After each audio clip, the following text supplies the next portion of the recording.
আজকে থাকছে এই ভিডিওতে চিনি চুরি করে ইন্ডিয়া যাওয়ার গল্প। যখন বাসার ব্যালকনিতে বসা থাকি, দেখি ট্রাক ভরে ভরে আখ নিয়ে যাচ্ছে। তারপরে একদিনের জামাইকে জিজ্ঞেস করলাম, আচ্ছা এই আখগুলো কোথায় নিয়ে যাচ্ছে? তারপরে জামাই বলল, এখানে কেরু কোম্পানি আছে যেখানে চিনি উৎপাদন করা হয়। তারপরে বললাম চলো ঘুরে আসি। তারপরে চলে গেলাম সেখানে। এই যে দেখতে পাচ্ছেন, এটা হচ্ছে আখের রস। যখন আমি ভিতরে ঢুকলাম, এত পরিমাণে যে ছাউন্ড ছিল যা বলার বাহিরে।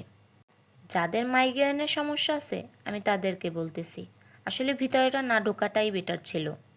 পরে আমি এখান থেকে দাঁড়াই দাঁড়াই দেখতেছিলাম আখের রসটা কোথায় যাচ্ছে, কোনখান থেকে চিনিটা উৎপাদন করা হচ্ছে। পরে এখানে দেখলাম অনেকগুলো চাকার মতন ঘুরতেছে, ওইখানে হচ্ছে আপনার চিনিটা উৎপাদন করা হচ্ছে। ওইখান থেকে আর কি মূলত চিনিটা তৈরি করা হয়।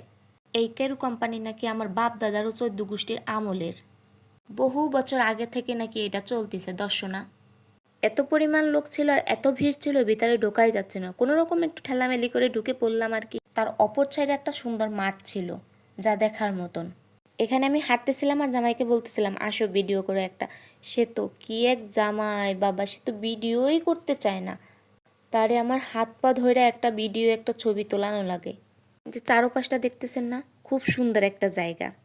এখানে একটা বাড়ি ছিল সাজানো এত সুন্দর যা বলার বাইরে, মানে এখানে আসলে মনটা ভরে যাবে। জায়গাটা এত পরিমাণ সুন্দর ছিল। আমি এখানে হাঁটতেছিলাম আর জামাইকে আর কি গল্পগুলো বলতেছিলাম এই জায়গা এরকম হবে।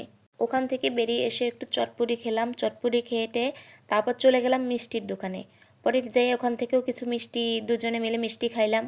ওই যে চিনি চুরি করেছি, ওই চিনি নিয়ে এখন ভারতের দিকে রওনা দিয়েছি। সূর্যটা দেখতে না খুব সুন্দর ছিল, মাশাল্লাহ। এদিকে হচ্ছে প্রচুর গ্রাম, গ্রামের ভিতর থেকে আর কি যাওয়া লাগে। এদিকে হচ্ছে গ্রামগঞ্জটা একটু বেশি আর কি। আপনারা ভিডিওটা না টেনে সম্পূর্ণ দেখে যাবেন, সাথে একটা কমেন্টও করে যাবেন। এই যে জায়গাটা দেখতেছেন, ওই সাইড হচ্ছে আপনার ইন্ডিয়া, এই সাইড হচ্ছে বাংলাদেশ। আমি ইন্ডিয়ার ভিতর চলে গেছি। জামাই বলতেছিল কি আর যাইও না, আর যাইও না, চলে আসো, তোমাকে ঘাটের লোকেরা ধরে নিয়ে যাবে কিন্তু। ওই যে ওখানে দেখতে পাচ্ছেন, ওখানের ঘাটের লোকেরা আমার ডাকতেছিল যে আপু সামনে যাইয়েন না, যাইয়েন না, ওই সাইডে আর যাইয়েন না, এপাশে আসেন। যত ইন্ডিয়ার দাদা দিদিরা আছেন, আসতেছি আপনাদের সাথে দেখা করতে। চলে আসলাম কিন্তু আপনাদের বাড়িতে, আপনারাও এসে যাবেন আমাদের বাড়িতে। জায়গাটা অত সুন্দর না, আহামরি ভালো লাগেনি আমার কাছে যেটা। আর ওই রকম কোনো একটা প্লেস নাই যে ছবি টবি তুলবে, ভিডিও করবে। বন্ধ হয়ে আসছিল, বাসার দিকে রওনা দিলাম। তারপর হচ্ছে একটু বাজার ভিতরে গেলাম, আমি ওখান থেকে মিররে একটু ছবি নিয়েছিলাম। এখানে শেষ করলাম। ভিডিওটি ভালো লাগলে লাইক কমেন্ট শেয়ার দিয়ে পাশে থাকবেন। ধন্যবাদ।